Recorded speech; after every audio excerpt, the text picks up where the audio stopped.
as a patient, a lot of people just going to a doctor can be really intimidating. And I think for a lot of people, if you're told that you need to go see a neurosurgeon, that can be even more intimidating.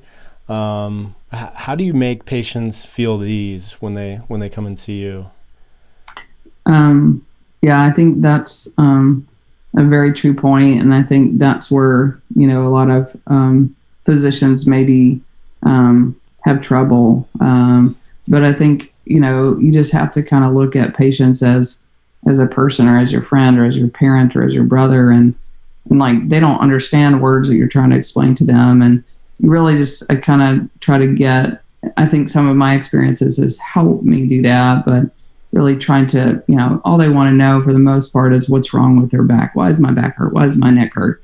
And a lot of times that's all they want to know. They don't necessarily want surgery. So I don't consider, when I open the door and go see a patient, I don't think, oh, okay, this is my next case. I mean, really, I think patients, I just look at it as I am a spine doctor, and I just want to explain their pathology to them on a level that they can understand, and then help them get better. And if that is surgery, awesome. If it's just some physical therapy, great. I mean, you're still success patient by patient by helping them with their quality of life. And really, spine pain is from, I've experienced it too. It can be quite devastating to someone's life, and really interfere with anything they do from the time they sit up in the morning in the bed to the time they lay down at night. So, it's not like an arm injury where maybe you could just not use that arm. I mean, you use your back and your neck all the time. So I think really trying to, just make sure that you're explaining things in a simple fashion, in an understandable fashion, but also just relate to where they're at. And not every back's the same. So you have, some patients with horrible looking spines and they look fine. And then you have some patients with teeny tiny little disc tear and they're devastated with back pain.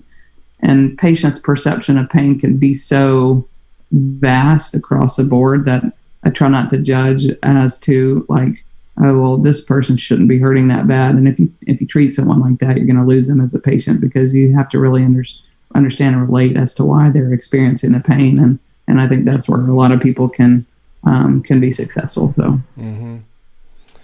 looking at your website, you have a lot of great resources on there. So nice job with that. I need to make it better. Nah, it's good.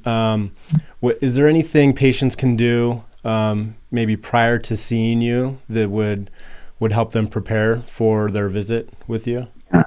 Yeah, that's a good question. I think a lot of patients don't understand their pain or how to explain their pain, which can be very important to a spine surgeon as to making decisions.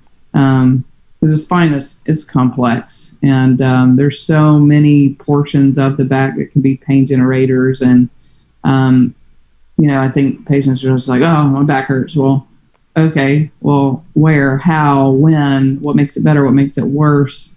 What distribution do you really feel it in your arm or your leg? And trying to find out what I can do to help them is really dependent on how well they can explain their pain. And I think a lot of patients don't really think about it that way. They just think they can come in and just kind of say, well, it hurts.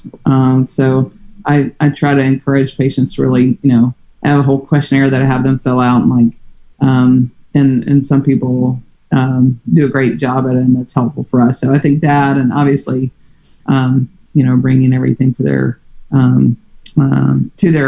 visit is helpful, MRIs, imaging, and that kind of thing. But just being prepared to really try to explain what makes it better and what makes it worse is helpful for us. Mm-hmm. No, that's interesting. I never actually thought of it that way, but that makes complete sense. Just being able to explain in detail what they're going through, because then you can kind of navigate to exactly what's going on. Yeah, because it's like, you'll have a patient with maybe someone in their 60s and have terrible scoliosis. And, maybe they're one of these patients that can really they tolerate back pain pretty well. But maybe what's given them problems, the most part, is their, pinched L4 nerve from their curvature. And if they just say their back hurts, and I'm thinking, oh, shoot, maybe they need a deformity correction. But you really narrow in on it and understand that, well, my back hurts, but every time I stand up and walk, I get this shooting pain down my buttock and down to my knee. And so trying to really narrow that down, because maybe all I need is a foraminotomy, an outpatient 45-minute procedure, and reduce, their pain by 80%. And they don't need deformity surgery. So I think, really trying to tease out that is helpful for surgeons, because, T10 to pelvis for me is fine, but recovering from a patient perspective is very life changing. Yeah, so. absolutely.